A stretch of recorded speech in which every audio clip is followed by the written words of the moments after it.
اور یہ آپ کا سورہ یاسین کا آج سبق ہے، اور اس کا تعلق ہے آیت نمبر 31 سے ہم اس کو سٹارٹ کریں گے۔ تو اس سے پہلے آپ نے ذکر سنا ہے، تابع کریہ کا سنا ہے، اس کے بعد ایمان والے کا سنا ہے۔ پھر اللہ تعالیٰ نے فرمایا کہ وہ قوم بڑی حقیر تھی کہ ہم نے ان کے لیے آسمان سے کوئی لشکر نازل نہیں کیا، بلکہ ایک چیخ تھی جس کی وجہ سے وہ بجھ کر رہ گئے۔ اور اللہ فرماتا ہے یا حسرت علی العباد، ان بندوں پر حسرت ہے کہ ان کے بعد جو بھی رسول آیا یہ اس کے ساتھ مذاق کرتے رہے، جس سے یہ واضح ہوتا ہے کہ قومیں جو ہیں وہ زیادہ تر ہنسی مذاق، میلے ٹھیلے، انٹرٹینمنٹ کو پسند کرتی ہیں اور سنجیدگی کی طرف کم ہی مائل ہوا کرتی ہیں۔ اور شیطان جو ہے وہ بھی انٹرٹینمنٹ کے ذریعے اور ان چیزوں کے ذریعے ہمیں سیدھے راستے سے ہٹانے کی کوشش کرتا ہے، اور ہمارے لیے اعمال کو مزین کرتا ہے، اور جو دینی اعمال ہیں اس کے اندر ہماری سوچ کو کچھ اور طریقے سے اور دنیاوی میں کسی اور طریقے سے ایکسپلائٹ کرتا ہے، اور دینی معاملات میں ہمیں تھوڑا ٹائم بھی زیادہ لگتا ہے اور دنیاوی میں زیادہ ٹائم بھی ہمیں تھوڑا لگتا ہے۔ تو یہ تمام چیزیں اللہ تعالیٰ نے یہاں پر بیان کر دی۔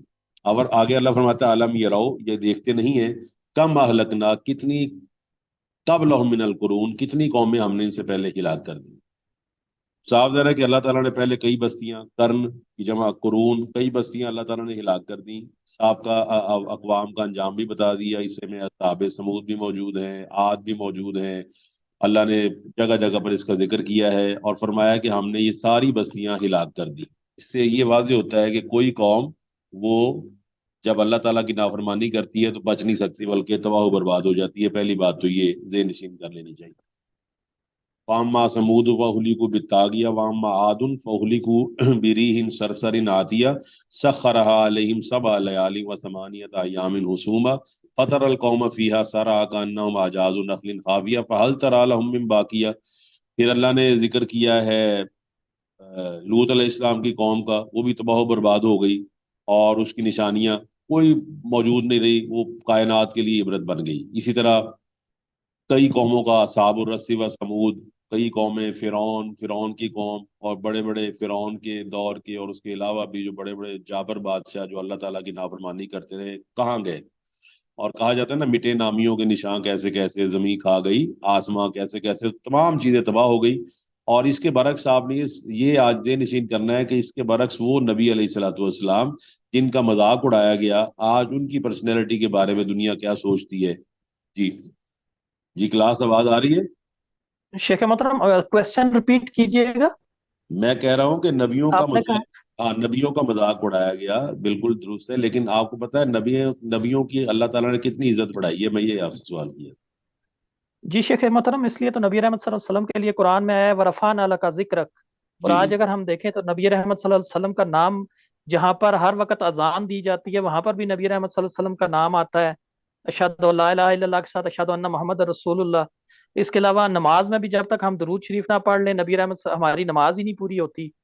تو نبیوں تو کا نام تو ہمیشہ ہی زندہ رہا ہے۔ اب دیکھیں یہ وہی چیز ہے نیگیٹو اور پازیٹیو، کہ بعض لوگوں کے نام زندہ ہیں لیکن ان پہ لعنتیں ہو رہی ہیں، ملامتیں ہو رہی ہیں، لوگ ان کو پسند کرنے کے لیے ان کے نام پر نام رکھنے کو تیار نہیں ہیں۔ جیسا فرعون ہے، حامان ہے، قارون ہے، کوئی آدمی ان کے نام پہ نام نہیں رکھتا۔ لیکن یہاں پر یہ ہے کہ ایسے لوگ دنیا میں موجود رہے جن کے پاس کھانے پینے کو کچھ نہیں تھا، لیکن آج ہم اپنے بچوں کا نام رکھنے کے فخر محسوس کرتے ہیں کہ میرے بچے کا نام ابو بکر ہو، میرے بچے کا نام بلال ہو، میرے بچے کا نام عمر ہو، میرے بچے کا نام طلحہ ہو، زبیر ہو۔ اس طرح کے تمام نام آپ کو پتہ ہے، تمام ان میں سے اکثر لوگ ہیں جن کے پاس صبح کا کھانا شام کا کھانا نہیں ہوا کرتا۔ اس کا مطلب ہے اصل حیات جاوید جسے کہا جاتا ہے وہ نیکی کی زندگی ہے، کہ آپ فوت بھی ہو جائیں تو اللہ تعالیٰ آپ کے لیے دعائیں کرواتا ہے اور آپ کو لوگوں کی نظر میں معزز بنا دیتا ہے، اور لوگ آپ کو اور آپ کے چھوڑی ہوئی چیزوں کے ساتھ تمسک کو اپنے لیے باعث نجات سمجھتے ہیں۔ تو اس سے یہ واضح ہوگی بات کہ جو سیاست ہے یا معیشت ہے یا معاشرت ہے یا پیسہ ہے یا دولت ہے، کوئی حیثیت نہیں رکھتی۔ اصل حیثیت یہ ہے کہ قیامت والے دن قلب سلیم انسان کے پاس ہو، اور اس لیے اللہ فرماتا ہے کہ یہ جو قومیں جو بڑا ماں بالغ میں اشارہ ما آتیناہم، جو قومیں پہلے گزر چکی ہیں، فرمایا تم ان کے 10ویں حصے تک نہیں پہنچے طاقت کے لحاظ سے، اور وہ یہ کہا کرتے تھے نحن اکثر و اموالا و اولاد، ہمارے پاس مال بہت زیادہ ہے، ہمارے پاس اولاد بہت زیادہ ہے، ووٹ بہت زیادہ ہے، تو ہم تباہ نہیں ہو سکتے، اللہ بھی ہمیں تباہ نہیں کر سکتا۔ تو اللہ فرماتا ہے انہم الیہم لا یرجعون، یہ ان کے پاس لوٹ کر نہیں آئیں گی، ختم ہو گئی. اور اللہ تعالیٰ نے قرآن مجید کے اندر اس کو بیان کر دیا. اس سے واضح ہے اللہ تعالیٰ سمجھانا ہی چاہتا ہے کہ وہ قومیں تباہ ہو گئیں تو تمہاری قوم تباہ نہیں ہو سکتی. بلا شک و شبہ اللہ تمہاری قوم کو بھی تباہ کرنے پر قادر ہے. اور اللہ نے قرآن مجید کے اندر اس کا اظہار ہی اس طرح کیا ہے کہ وکان اللہ علی ذالک قدیرا، کہ اللہ تمہیں ختم کر کے نئی قوم لے آئے، اللہ اس پر قادر ہے. وما ذالک علی اللہ بعزیز، اللہ تعالیٰ کے لیے ذرا بھی مشکل نہیں ہے. اور فرمایا وَإِن كُلٌّ، اور یہ تمام لوگ لما جمیع الذین محضرون، ایک دن ہمارے حضور محضرون، احضر یحضر احضارن سے ہے اور اس کا اسم المفعول ہے. محضر کہا جاتا ہے جس کو حاضر کیا جائے. محضر کسے کہا جائے گا؟ جس کو حاضر کیا جائے، جس کو حاضر کیا جائے اور لوگوں کے سامنے پیش کیا جائے. تو قیامت والے دن آپ کو پتا ہے کہ فرشتوں کی جماعت ہوگی، اور فرشتوں کی جماعت جو ہے وہ تمام لوگوں کو حاضر کرے گی اور دنیا کے اندر ان کو اللہ تعالیٰ کے سامنے پیش کر دے گی. اس لیے اللہ فرماتا ہے وَإِن كُلُّ لَمَّا جَمِيعٌ لَدَيْنَا مُحْضَرُونَ. یہ آپ سورہ زمر کے اندر پڑھ سکتے ہیں، اور سورہ زمر کے اندر بھی یہ آخری آیت موجود ہے وَتَرَى الْمَلَائِكَةَ حَافِّينَ مِنْ حَوْلِ الْعَرْشِ يُسَبِّحُونَ بِحَمْدِ رَبِّهِمْ وَقُضِيَ بَيْنَهُم بِالْحَقِّ وَقِيلَ الْحَمْدُ لِلَّهِ رَبِّ الْعَالَمِينَ. اس طرح وَجَاءَ رَبُّكَ وَالْمَلَكُ صَفًّا صَفًّا، یہ بھی اللہ تعالیٰ کی بات موجود ہے. جی تو اس کا اللہ تعالیٰ فرماتا ہے قیامت والے دن ان کو ہمارے سامنے حاضر کر دیا جائے اور پھر کیا ہوگا؟ اللہ خود حساب کرے گا. اور آپ اگر وہ دیکھیں نا وہ حاضری کی کیفیت، اور وہ جو سورہ فجر کے اندر موجود ہے، اسی طرح کئی صورتوں میں موجود ہے وہ سورہ وجا ربک والملک صفا صفا وجیء یومئذ بجہنم. اللہ فرماتا ہے قیامت والے دن جہنم کو حاضر کر دیا جائے گا. اور اللہ تعالیٰ کے سامنے لوگ کیا کہیں گے؟ اس دن آدمی ذکر کرے گا، نصیحت حاصل کرنے کا کوشش کرے گا، وَأَنَّىٰ لَهُ الذِّكْرَىٰ. لیکن آپ کو پتہ ہے ایک ٹیکنیکل بات موجود ہے کہ پیپر کے دن، جس دن آپ کا پیپر اور آپ کو کوشچن پیپر دے دیا جائے، تو پیپر والے دن آپ بتائیں کتاب کھولنے کی اجازت ہوتی ہے نہیں کہ ہوتی جی. ایگزامینیشن ہال میں کبھی اجازت ملی ہے کہ کتاب کھول کے پیپر ڈالو؟ میں ایک نارمل کی بات کر رہا ہوں، وہ جو ہے نا 2 نمبری وغیرہ کی بات نہیں کر رہا، یعنی کہ ایگزام نہیں سسٹم. شیخ صاحب، تو نہیں قیامت کے اجازت ہوتی شیخ صاحب. نہیں اجازت ہوتی. انسان قیامت والے دن کہے گا میں نصیحت پکڑتا ہوں، لیکن اللہ فرمائے گا اَنَّىٰ لَهُ الذِّكْرَىٰ، اب نصیحت پکڑنے کا ٹائم نہیں ہے. یا لیتنی قدمت لی حیاتی. اور یہ قرآن کی آیت واضح کرتی ہے کہ قیامت کا دن یہ بھی حیات ہے. حیات سے مراد یہ بھی ایک زندگی ہے، یہ بھی ایک زندگی ہے. اور ہمیں معذرت کے ساتھ کہنا پڑتا ہے دنیاوی طور پر ہم کتنی فارمز کو بدلتے ہیں اور سمجھتے ہیں کہ یہ آئسوٹاپس ہیں، یہ کاربن کی ایک شکل ہے، یہ کاربن کی دوسری شکل ہے، یہ ہائیڈروجن کی ایک شکل ہے، یہ دوسری ہے، یہ تیسری ہے. اور ہم نے حیات کی قسمیں سمجھنا چھوڑ دی ہیں. حیات کی ایک قسم وہ ہے کہ جو ہمارے سامنے اس وقت موجود ہے اور ہم انجوائے کر رہے ہیں، انٹرٹین کر رہے ہیں. اور حیات کی ایک قسم وہ ہے جو موت کے بعد شروع ہوگی، اور اس قسم سے اکثر لوگ غافل ہیں. اس دن قیامت والے دن کہے گا یا لیتنی قدمت لی حیاتی، اور میں یہ آدمی کہے گا کاش میں نے اس زندگی کے لیے کچھ بھیجا ہوتا. آگے اللہ تعالیٰ نے سلسلہ کلام جوڑتے ہوئے فرمایا کہ وہ آیاتن، اور ان کے لیے نشانی ہے. کیا نشانی ہے ان کے لیے؟ اللہ اکبر. الارض المیتۃ، یہ مرکب توصیفی ہے. الارض مؤنث ہے، المیتہ بھی مؤنث ہے، یعنی کہ ان کے لیے مردہ زمین ایک نشانی ہے. اور مردہ زمین آپ دیکھتے ہیں کہ اس کے اندر کوئی چیز موجود نہیں ہوتی ہے، چٹیل میدان ہے، کوئی چیز بھی اس کے اندر آپ دیکھ نہیں سکتے. اور کیا ہوتا ہے کہ کسان بیج کو بوتا ہے اور اس کے بعد اس میں سے بڑے بڑے پھل اور بڑے بڑے سبزیاں پیدا ہو جاتی ہیں، اور یہ ہر وقت ہو رہا ہے. فرمایا احییناہا، ہم اس زمین کو زندہ کرتے ہیں. یہ دلیل کیا ہے کہ اس طرح تمہارے مردے بھی زندہ کر دیے جائیں گے. تمہارے مردے بھی، اور بیج چھوٹا ہے اور پیدا ہونے والا درخت وہ بڑا ہے. اس طرح ہی تمہارے جسم کے اندر جو ریڑھ کی ہڈی کا چھوٹا سا حصہ ہے، جو تمہاری سم ہے، جو تمہاری چپ ہے، جو تمہارا میموری کارڈ ہے، وہ بھی چھوٹا سا ہے، لیکن اس سے ایک پورا بندہ پیدا کر دوں گا قیامت والے دن. وَأَخْرَجْنَا مِنْهَا، اور فرمایا ہم اس میں سے نکالتے ہیں حبًّا، اس میں سے کیا نکالتے ہیں؟ اس میں سے ہم اناج نکالتے ہیں. فَمِنْهُ يَأْكُلُونَ، اس اناج میں سے تم کھاتے ہو. اور یہ بھی آپ کو معلوم ہوگا زمین سے جو بھی اناج پیدا ہوتا ہے اس کا بہترین حصہ وہ انسانوں کی خوراک بنتا ہے، اور ناقص حصہ وہ مویشی اور دوسرے جانوروں. مثلا آپ چھان بورے سے واقف ہیں؟ جی چھان جی بورے سے شیخ صاحب واقف ہیں جی. واقف. آپ نے ایک روٹی کھائی، بہترین روٹی آپ نے خود کھا لی، وہ تھوڑی سی بچ گئی. تھوڑی سی جو بچ گئی وہ آپ کے لیے ناکارہ ہو گئی، آپ کھانے کو تیار نہیں ہے. اب آپ نے کیا کیا؟ اس کو آپ نے رہنا کر کے رکھ دیا. اس کے بعد وہ بک گیا، بکنے کے بعد اس کو نرم کیا گیا، نرم کرنے کے بعد اس کو پانی لگا کر جانوروں کو دے دیا گیا، مویشیوں کو دے دیا گیا. اللہ تعالیٰ کا فضل اور اس کا کرم ہے کہ اللہ تعالیٰ نے زمین کا جو بہترین حصہ اس کی پیداوار کو وہ آپ کے لیے رکھا ہے، اور ناقص حصہ وہ مویشیوں اور دوسرے جانوروں. مثلا گندم لے لیں، اس میں گندم کا دانہ بہترین حصہ ہے جو انسانوں کی خوراک ہے، اور باقی جسے ہم توڑی یا بھوسا کہتے ہیں وہ کس کی خوراک ہے؟ مویشیوں کی ہے۔ اسی طرح پھلدار درخت ہیں، پھلدار درختوں میں سب سے قیمتی چیز اس کا پھل ہے یا اس کے پتے ہیں؟ اللہ تعالیٰ فرماتا ہے وجعلنا فیہا جنات من نخیل و آناب، تو فرمایا ہم نے اس میں باغات بنا دیے کھجوروں کے بھی اور انگوروں کے بھی۔ ابھی ذکر اللہ نے کیا ہے قرآن مجید کے اندر، کھجوروں کا ذکر کیا ہے اور انگوروں علمی کا ذکر۔ تفصیل میں جو ہے نا وہ جایا جا سکتا ہے، لیکن ایک غلطی ہے کہ علمی طور پہ جو رائج ہو گئی، جس کو مان لیا گیا، جس کو اور فرمایا کہ ہم نے اس میں باغات بنائے من نخیل، کھجوروں کے بھی، و آناب اور انگوروں کے بھی، وفجرنا فیہا من العیون، اور ہم نے اس کے اندر چشمے جاری کر دیے۔ تو یہ بھی اللہ تعالیٰ کا فضل اور اس کی مہربانی ہے کہ اللہ سبحانہ و تعالیٰ نے باغات پیدا کیے، اور کھجوروں انگوروں کا ذکر اس لیے کیا ہے کہ یہ عرب کے اندر معروف ہیں، کھجور بھی معروف ہے اور انگور بھی معروف ہے، اس سے نبیذ بھی بنتا ہے اور اس سے شراب بھی بنتی تھی۔ اور نخیل جمع ہے نخل کی، جس طرح عبد کی جمع عبید ہے، اس طرح یہ آناب جمع ہے عنب کی، اور العیون جمع ہے عین کی۔ اس سے مراد وہ کنویں اور چشمے ہیں جن سے زمین سیراب کی جاتی ہے اور مردہ زمین کو زندہ کیا جاتا ہے۔ اور آپ کو پتہ ہے سیراب کرنے کا ایک طریقہ آسمان سے ہے اور ایک طریقہ زمین سے ہے۔ آسمان سے کیا ہے؟ اللہ فرماتا ہے کہ آسمان سے ہم نے مان مبارکن، اللہ تعالیٰ نے بابرکت پانی نازل فرمایا، اس سے کیا کیا؟ تمہارے لیے مختلف قسم کے پھل پیدا کر دیے، مختلف قسم کے دانے پیدا کر دیے، مختلف قسم کی سبزیاں پیدا کر دی۔ اور فرمایا وفجرنا فیہا من العیون، اور زمین سے جو ہے سیراب، وہ سیراب کرنے کا طریقہ یہ ہے کہ کنویں اور چشمے موجود ہیں جن سے زمین سیراب کی جاتی ہے۔ اور یہاں پر دو پھلوں کا ذکر اس لیے کیا گیا ہے جیسے کہ آپ کو بتایا جائے اس کے منافع اور اس کی منفعت بہت زیادہ ہے۔ اگر آپ کو کھجور کو اگر آپ خشک کر لیں تو کیا بن جاتا ہے وہ؟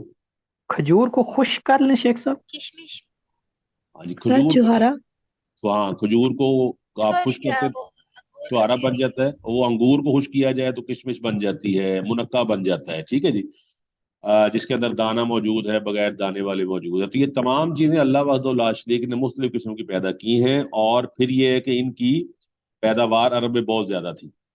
اور غلے کا ذکر اس لیے پہلے کر دیا ہے کہ غلہ جو ہے وہ زیادہ پیدا ہوتا ہے، اور خوراک کی حیثیت سے آپ کو پتہ ہے کہ انسان روٹی اور چاول سے یا پھل فروٹ سے اپنا پیٹ نہیں بھرتا، اصل چیز ہے اس کے اندر روٹی موجود ہو۔ تو فرمایا کہ یہ چیزیں ہم نے بنا دی، اسی طرح تمہیں ہم قیامت والے دن پھر اس طرح ہی جمع کر دیں گے، اس طرح ہی پیدا کر دیں گے، اس طرح تمہیں دوبارہ زندہ کر دیں گے، اور تمہارا حساب اور کتاب ہوگا۔ جس طرح پھلوں کا نتیجہ نکلتا ہے کہ آپ پہلے اس کو بوتے ہیں، اس کے بعد اس کے نتیجے کی تلاش میں ہوتے ہیں کہ بہترین پھل نظر آئے، بالکل ایسے ہی قیامت والے دن ہر پھل کا ذائقہ مختلف ہوگا۔ جس نے نیک عمل کیے ہوں گے تو وہ فسوف یحاسب حسابا یسیرا، اس کا آسان حساب ہوگا، اور جس نے برے عمل کیے ہوں گے تو کیا کہے گا؟ یدعو ثبورا ویصلی سعیرا، وہ تباہی کو پکارے گا اور کہے گا کہ کاش مجھے نامہ اعمال نہ دیا جاتا۔ اللہ فرماتے ہیں لیاکلوا من ثمرہ، یہ میں اس لیے پیدا کی ہیں تاکہ تم اس کے نتیجے یعنی کہ اس کے ثمر میں سے کھاؤ۔ اللہ اکبر، یہ کس لیے پیدا کیے گئے ہیں؟ کہ اس کے ثمر میں سے تم کھاؤ۔ ثمر سے مراد ہے کہ اللہ وحدہ لا شریک نے جو نتیجہ اس کا رکھا ہوا ہے، جو پھل اس کے اندر رکھے ہوئے ہیں، اور وما عملتہ ایدیہم، یہاں ماں کے بارے میں اختلاف ہے، ماں کے مختلف مفہوم ہے۔ اگر ماں کو سمجھتے ہیں نافیہ ہے، اس کا مطلب یہ ہوگا کہ ان کے ہاتھوں نے ان کو نہیں بنایا، بلکہ اس میں رس پیدا کرنا، اس کے اندر خوبصورتی پیدا کرنا، اس کے اندر ذائقہ پیدا کرنا، وہ کس کا کام ہے؟ اس کا کام ہے جی، اللہ کا۔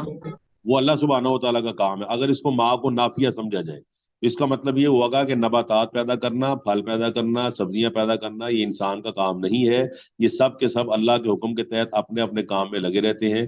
اور اگر ماں کو موصولہ قرار دیا جائے، موصولہ سے مراد ہو جو، تو پھر اس کے دو مطلب سامنے آتے ہیں۔ ایک یہ کہ اللہ تعالیٰ نباتات کو وجود میں لاتا ہے، عنصر پیدا کرتا ہے، ایلیمنٹس بناتا ہے، مگر اس میں چونکہ کچھ نہ کچھ کام انسانوں کا بھی ہوتا ہے، مثلا انسان بیج ڈالتا ہے، ہل چلاتا ہے، زمین کو سیراب کرتا ہے، فصل کو نگہداشت کرتا ہے، تو لہٰذا انسان کے اتنا کام کرنے کی وجہ سے وہ ماں کو موصولہ بھی قرار دیا جا سکتا ہے۔ لیکن اگر انسان یہ تمام کام کر بھی لے تب بھی پیداوار نہیں پیدا ہو سکتی، نباتات نہیں اگ سکتی جب تک اللہ سبحانہ و تعالیٰ کا فضل و کرم شامل حال نہ ہو۔ لہٰذا اصل بات یہ ہے کہ افلا یشکرون، اللہ کا شکر ہر حال میں واجب ہے۔ آپ نے محنت کر لی ہے تب بھی، اور آپ کو پتا ہے قرآن مجید کے اندر جو الحمدو کا لفظ آیا ہے حمد کا مطلب کیا ہوتا ہے؟ اس کی تعریف کرنا جس کی تمام صفتیں ذاتی ہیں، کسی کی دی ہوئی نہیں ہے، اور ذاتی صفتیں کس کی ہیں؟ صرف اللہ سبحانہ و تعالیٰ کی ہیں اور کسی کی نہیں ہیں۔ آپ کو اگر اللہ نے آنکھیں دی ہیں تو آپ کو عطا کی ہیں، اللہ تعالیٰ نے آپ کو مال دیا، آپ کو بیٹے دیے، بیٹیاں دیں، کھانا دیا، پینے کی چیزیں دیں، مکان دیے، دکانیں دیں، یہ ساری چیزیں اللہ سبحانہ و تعالیٰ نے اپنے فضل و کرم سے آپ کو عطا کی ہیں۔ اس کا مطلب ہے حمد کس کی جائے گی؟ جس کی صفات ذاتی ہو۔ حمد اس کی جائے گی جس کی صفات اختیاری ہو، وہ اپنی صفات کو جب چاہے جس طرح چاہے استعمال میں لے آئے۔ اور آپ کو معلوم ہے کہ اگر آپ کی کوئی صفت، وہ کوئی بھی صفت آپ کی اپنی ذاتی نہیں ہے بلکہ اللہ کی عطا کردہ ہے، پھر جو صفت اللہ نے آپ کو دی ہے اس کے ہونے کے باوجود بھی آپ کئی کام ایسے ہیں جو بالکل نہیں کر سکتے، کئی کام آپ کی بس سے باہر ہوتے ہیں، آپ کے پاس پیسہ موجود ہے لیکن کئی دفعہ ایسا ہوتا ہے کہ پیسہ ہونے کے باوجود آپ کسی مدد کرنے پر قادر نہیں ہوتے۔ ایسا ہی ہے جی۔ جی بالکل ایسے ہی جی ہے۔ شیخ صاحب ایسا ہی ہے جی۔ اور اسی لیے اللہ تعالیٰ نے آل داود کو کیا فرمایا تھا؟ اے مالو آل داود شکرن وقلیل من عبادی الشکور، فرمایا اے آل داود اللہ کا شکر ادا کرو۔ داود علیہ الصلوۃ والسلام کو حکم دیا اللہ کا شکر ادا کرو، اللہ تعالیٰ کا فضل و کرم تلاش کرو، اس کے سامنے سجدے میں گر جاؤ۔ اور تمام نبیوں کا ذکر کرتے ہوئے فرمایا اذا تتلی علیہم آیات الرحمن خروا سجدا وبکیا، جب ان کے سامنے آیات پڑھی جاتی، سورہ مریم کے اندر اللہ فرماتا ہے کہ وہ خروا سجدا وبکیا، سجدے میں گر جاتے روتے ہوئے کہ اللہ کا کتنا فضل و کرم ہے۔ تو یہ تمام چیزیں شکر سے پیدا ہوتی ہیں، اور صبر اور شکر دو ایسے بڑے ہتھیار ہیں جس کے ذریعے انسان ایماندار ہو تو وہ چیزیں ڈھونڈ لیتا ہے، تلاش کر لیتا ہے اللہ کے ہاں جو پیسے سے نہیں ملتی۔ یہ صبر ہے ایک طرف اور ایک طرف شکر ہے، یہ آپ کے دو پر ہیں، آپ نے صبر کے ساتھ اڑنا ہے اور شکر کے ساتھ اڑنا ہے۔ صبر اور شکر آپ دیکھ سکتے ہیں، صبر و بشیر صابرین، اللہ فرماتا ہے کہ بشارت دے دیجیے صبر کرنے والوں کو۔ جہاں شکر کا ذکر کیا، نوح علیہ السلام والسلام دیکھیں 950 سال 950 سال تبلیغ کرتے رہے ہیں۔ انہ کان عبدن شکورا، 950 سال اگر کسی کو مار پڑتی رہے، لوگ اس کی بات ماننے کو تیار نہ ہو، تو ہمارے جیسا کوئی آدمی ہو وہ تو ڈپریس ہو جائے گا، لیکن اللہ فرماتا ہے وہ بڑے ہی شکر گزار بندے تھے، بڑے ہی اللہ تعالیٰ کے سامنے شکر کرنے والے تھے۔ اور خود رسول اللہ صلی اللہ علیہ وآلہ وسلم سارا دن اتنے سارے کام کرنے کے بعد رات کو کیا کس طرح اپنے آپ کو، جس طرح ہمارے یہاں لفظ ہے نا انٹرٹین کرنا، تو آپ علیہ الصلوۃ والسلام کس طرح اپنے آپ کو راحت پہنچاتے تھے رات کے وقت؟ تہجد میں کھڑے ہو جاتے تھے، قیام اللیل فرماتے تھے آپ علیہ اور السلام۔ پھر کیا کہتے تھے صبح ازواج مطہرات رضی اللہ عنہن کے کہنے پر کہ آپ کو تو اللہ تعالیٰ نے سب چیزیں معاف کر دی، آپ تو آپ یہی کہتے تھے کیا میں اللہ کا شکر گزار بندہ نہ بنوں؟ تو اس لیے اللہ فرماتا ہے افلا یشکرون۔ پھر اللہ نے اپنے عذاب کو روکنے کا جہاں ذکر کیا وہ یہی فرمایا کہ ما کان اللہ، اللہ تعالیٰ فرماتا ہے ما یفعل اللہ بعذابکم ان شکرتم وآمنتم، اگر تم شکر گزاری کرو تو اللہ تمہیں عذاب کر کے کیا کرے گا؟ پھر فرمایا ان شکرتم لازیدنکم، اگر تم شکر گزاری کرو گے میں تمہیں چیزیں بڑھا دوں گا۔ کتنا زیادہ بڑھا دوں گا؟ دیکھیں بڑھانا کس طرح، وزدناہم ہدا، بڑھاتا گیا چیزیں بڑھتی گئی، 10 سے 20 ہو گئی، 20 سے 40 ہو گئی، یہاں تک بڑھ جائیں گی جب قیامت والے دن آپ جائیں گے اللہ وحدہ لا شریک کا آپ دیدار کریں گے، اور اللہ تعالیٰ آپ کی آنکھوں کو ایسی طاقت اور قوت عطا فرما دے گا، اس کو اس طرح اپ ڈیٹ کر دے گا، اس طرح اپ گریڈ کر دے گا کہ وجوہ یومئذ ناظرہ الی ربیہا ناظرہ، یہ بھی شکر گزار بندے کو انشاءاللہ ملنی ہے۔ تو لہٰذا شاکرن، آپ کو بھی اللہ نے شاکر کہا ہے، اللہ نے اپنے آپ کو بھی شاکر کہا ہے، آپ کو شاکر اس لحاظ سے کہا ہے کہ آپ اللہ کا شکر ادا کریں، اور اللہ نے اپنے آپ کو شاکر اس طرح کہا ہے کہ اللہ تعالیٰ جب آپ شکر گزاری کرتے ہیں تو اللہ اس کی بہترین قدردانی کرنے والا ہے، اور اللہ کی بہترین قدردانی یہ ہے کہ سارے پردے ہٹا کر اللہ وحدہ لا شریک اپنا دیدار ایمان والوں کو کروائے۔ تو لہٰذا اس سے واضح ہوتا ہے کہ ہمیں اس کا شکر ادا کرنا چاہیے اور کوشش کرنی چاہیے کہ اللہ تعالیٰ ہمیں اپنا دیدار سے نوازے۔ بتائیں جی کیسا ہے جی؟ ہونا چاہیے کہ نہیں دل میں شوق؟ جی بالکل ہونا چاہیے۔ اور اللہ فرماتا ہے سبحان الذی، اللہ اکبر، فرمایا پاک ہے اللہ سبحانہ و تعالیٰ، خالق الازواج، جس نے جوڑے بنائے۔ اب جوڑے کا اطلاق بعض اوقات ایک ایسی چیز پر بھی ہوتا ہے جو نر اور مادہ ہے، اور بعض اوقات اس کا اطلاق ہوتا ہے اپوزٹ چیزوں پر بھی، نر اور مادے پر بھی اطلاق ہوتا ہے۔ عام طور پر زوج، یہ اس کی زوج ہے یا اس کی زوجہ ہی کا آپ نے سنا ہوا ہے کہ میل اور فیمیل پر تو اس کو اپلائی کیا جاتا ہے، اس کے ساتھ ایسی چیزوں پر اپلائی کیا جاتا ہے جو تضاد کے اندر ہے، اور جوڑا بنانے کا مقصد ہی ہوتا ہے کہ دونوں چیزوں کے اندر وضاحت ہو جائے، جس طرح دن کا جوڑا رات ہے، رات کا جوڑا دن ہے، اسی طرح بیماری اور صحت ہے، اسی طرح اندھیرا اور روشنی ہے، اسی طرح زندہ اور مردہ ہے، اسی طرح نر اور مادہ ہے۔ تو آپ کو پتہ ہے جوڑوں کے فنکشن مختلف ہیں، یہ تو سب کو پتہ ہے، دایاں ہاتھ اور طرح کا ہوتا ہے، بایاں ہاتھ اور طرح کا ہوتا ہے، دونوں کی بناوٹ میں فرق ہے، دونوں کی کنسٹرکشن میں فرق ہے، اس طرح دائیں اور بائیں اور جوتے میں فرق ہے۔ اللہ فرماتا ہے اس نے جوڑے بنائے کلّہ، ہر طرح کے، یعنی کہ یہاں پر چونکہ زمین کا ذکر ہو رہا ہے تو اللہ وحدہ لا شریک نے جس طرح زمین کو پیدا کیا ہے، اسی طرح اللہ سبحانہ و تعالیٰ نے آسمان کو پیدا کیا ہے۔ تو اللہ تعالیٰ یہاں فرماتا ہے کہ اللہ نے یہاں پر جوڑے بنا دیے ہر طرح کے، اور آپ کو پتہ ہے یہ پولنس کہلاتے ہیں کہ نر اور مادہ ان کا پولن گرینز ہوتے ہیں اور یہ اڑتے ہیں اور آپس کے اندر یہ پولینیشن ہوتی ہے پودوں کی، یہ بایو والے سمجھ سکتے ہیں، وہ لمبا موضوع ہے۔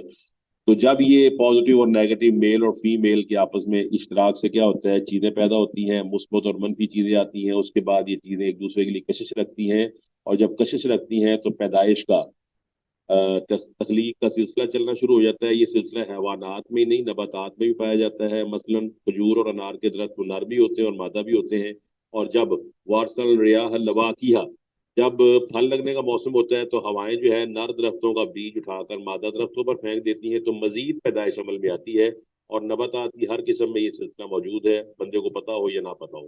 اور آپ کو پتا ہے یہاں تک کہ بیٹری کے اندر جو آپ نے بیٹری بنائی ہے، آپ کو پتا ہوگا اس میں بھی پازیٹیو اور نیگیٹو ہوتا ہے، پتا ہے جی؟ جی سر، دونوں ٹرمینلز ہوتے ہیں۔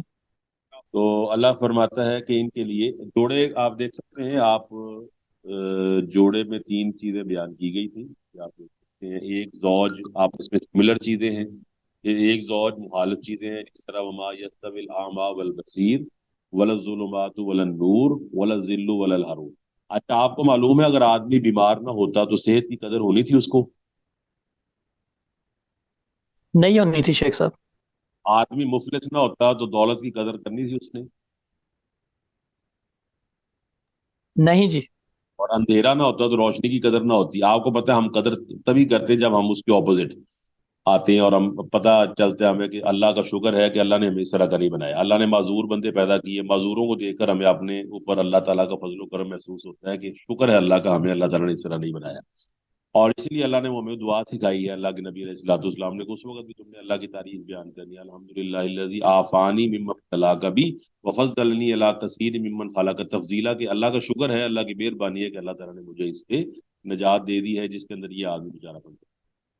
تو یہ ازواج کے تین قسمیں ہیں۔ پھر دوبارہ سن لیں، ازواج کی ایک قسم میل اور فیمیل ہے، دوسری قسم ہے آپس میں ملنے جلنے والی چیزیں جو ویسے ملنے جلنے والی، جیسے دایاں اور بایاں جوتا ہے۔ آخر من شکلی ازواج، جس طرح قرآن بھی فرمایا کہ قیامت والے دن جو پھل ملیں گے یا عذاب ملے گا تو ملتا جلتا ہوگا، ایک دوسرے سے ملتا جلتا۔ اور ازواج کا تیسرا معنی یہ ہے کہ ایک دوسرے کے مخالف اشیاء، جس طرح دن رات کا، رات دن کا، سایہ دھوپ کا، دھوپ سائے کا، اس طرح روشنی تاریکی کی ہے، تاریکی روشنی کی ہے۔ گویا یہ زوج کا سلسلہ اتنا وسیع ہے کہ ہر جگہ پر یہ پایا جاتا ہے، ہماری لائف میں پایا جاتا ہے، پازیٹیو اور نیگیٹو ٹرمینل سے ہم واقف ہیں، پلس اور مائنس سے ہم واقف ہیں، ایڈیشن اور سبٹریکشن سے واقف ہیں، یہ تمام چیزوں سے ہم واقف ہیں، اور ہم جانتے ہیں کہ ہر ایک کی اپنی اپنی سگنیفیکینس اور اپنی اپنی ویلیو ہے۔ فرمایا وہ آیت اللہم اللیل، اور ان کے لیے نشانی ہے رات کی۔ اللہ اکبر، یہ رات کی نشانی اللہ نے جگہ جگہ پر بیان کی ہے۔ اور ان تمام چیزوں کے شروع میں سبحان اللہ جی کہنے کا مقصد کیا ہے؟ اللہ کی تسبیح بیان کرنا، اللہ کی بڑائی بیان کرنا کہ اس نے ان چیزوں کو ایسے بنایا۔ اور اس میں ایک لطیف نقطہ یہ بھی ہے کہ یہ سبحان اللہ جی کا لفظ اس لیے بھی بولا گیا ہے کہ اللہ ہر قسم کے زوج سے پاک ہے۔ اللہ تعالیٰ کی ذات ایسی ہے جو ہر قسم کے زوج سے پاک ہے، نہ اس کا کوئی مقابل ہے، نہ اس کا کوئی سملر ہے، نہ اس کا کوئی متضاد ہے کہ ایک آدمی ایک شر کا خالق ہو، ایک خیر کا خالق ہو، یا ایک اس کے مقابلے پر آ جائے، کوئی دوسرا الہ بھی ہو جو دنیا کو چلانے والا ہو۔ اس طرح کی اس کی ملتی جلتی چیز نہیں ہے۔ اللہ تعالیٰ نے تو بلاغت کی انتہا کر دی، فرمایا لیس کمثلہ شیء، اگر اللہ کی مثل کوئی چیز ہوتی تو اس کے مثل بھی کوئی چیز نہیں ہو سکتی تھی، یعنی کہ اللہ اتنا سبحانہ و تعالیٰ قل هو اللہ احد ہے، اللہ الصمد، لم یلد ولم یولد ولم یکن له کفوا احد، ہر چیز کا زوج ہے، لیکن آپ کو پتہ ہے اللہ سبحانہ و تعالیٰ کا کوئی زوج نہیں ہے۔ واضح ہوگی جی بات، یہ بھی سبحان اللہ جی کے اندر شامل جی شیخ صاحب، جزاک ہے۔ اللہ خیر۔ اس کا مطلب ہے کہ اللہ ہر قسم کے زوج سے پاک ہے، چاہے وہ مماثلت رکھنے والے زوج ہوں، چاہے وہ تضاد والے زوج ہوں، چاہے وہ میل اور فیمیل والے زوج ہوں۔ اللہ کون ہے؟ سبحان الذی۔ اور یہ آیت جو ہے نا یہ پڑھنے کے قابل ہے، اور ہمیں وہ جو قرآن مجید کے وہ مقامات جہاں پر سبحان کا لفظ بولا گیا ہے وہاں پر بھی ہے سبحان الذی اسریٰ بعبدہ لیلا من المسجد الحرام الی المسجد الاقصی الذی بارکنا حولہ لنریہ من آیاتنا،